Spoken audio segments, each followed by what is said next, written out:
মেদিনীপুর শহরের ৯ নম্বর ওয়ার্ডের লালদিঘি এলাকার ত্রিকালদর্শী বাবা লোকনাথ ব্রহ্মচারী মন্দিরে শুরু হলো বাৎসরিক পূজা। রবিবার বাবার মহাপ্রয়াণ দিবস, সেই উপলক্ষে শনিবার সংস্কৃত অনুষ্ঠান ও ছোটদের বসে আঁকো প্রতিযোগিতা অনুষ্ঠিত হয়েছিল। তার পুরস্কার বিতরণী অনুষ্ঠান করা হলো। মঙ্গলদ্বীপ প্রজ্বলনের মধ্য দিয়ে অনুষ্ঠানের শুভ সূচনা করেন ওয়ার্ড কাউন্সিলর সৌরভ বসু। উপস্থিত ছিলেন মোহিত দাস, কার্তিক করণ, অসিত মণ্ডল, ডক্টর দেবব্রত চট্টোপাধ্যায়, মুরলী মোহন মান্না, অমিত সাউ, রবীন সাঁতরা, ঝড়েশ্বর চালক, সরোজ দাস, জগন্নাথ দাস, শতনু দাস প্রমুখ বিশিষ্ট ব্যক্তিবর্গরা। প্রথম থেকে মন্দিরটি দায়িত্ব নিয়ে তৈরি থেকে শুরু করে পরিচালনা করে চলেছেন সম্মানীয় মোহিত দাস মহাশয়। আছেন আমাদের ওয়ার্ড কমিটির সম্পাদক, এই ওয়ার্ডের ৯ নম্বর ওয়ার্ডের ওয়ার্ড কমিটির সম্পাদক মুরলী মোহন মান্না মহাশয়। আছেন কথিত যশা চিকিৎসক, শুধু চিকিৎসক নয়, চিকিৎসক তো অনেকেই আছেন, সত্যিকারে যিনি সমাজসেবী।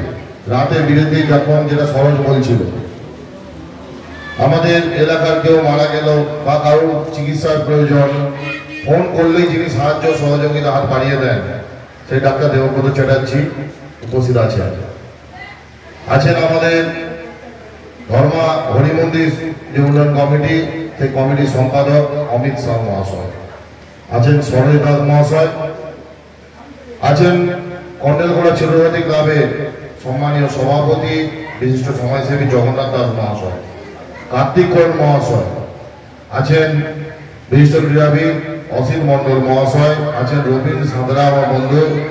আছেন রবিবেলা থেকে শুরু করে এখানে অনেকেই আছেন, দুর্গা থেকে শুরু করে তীর্থঙ্কর থেকে শুরু করে সকলে, সুতনু দাস থেকে শুরু করে প্রত্যেকে আছে, এবং এলাকার মায়েরা বোনেরা কল্পনা থেকে শুরু করে প্রত্যেকে যারা যারা এই কমিটির সাথে যুক্ত, যারা বাবার নিত্য সেবা করছেন, যাদের জন্যই মন্দিরটি আজকে এরকম একটি স্থান পেয়েছে, যাদের অক্লান্ত পরিশ্রম।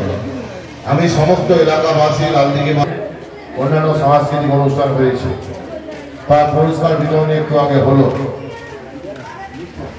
আমি এইটুকুই বলবো, অমিত দার সাথে কথার সাথে তাল মিলিয়ে যে পুজো আর্চা বাবার সেবা নিশ্চয়ই করতে হবে, কিন্তু তার সাথে সাথে এলাকার মানুষের পাশে থাকা, এই কমিটি যেভাবে পাশে থাকে, এলাকার মানুষের পাশে থাকা, এলাকার মানুষের জন্য কিছু করা, এলাকার মানুষের সাথে থেকে, যেটা অমিতা বলছিলেন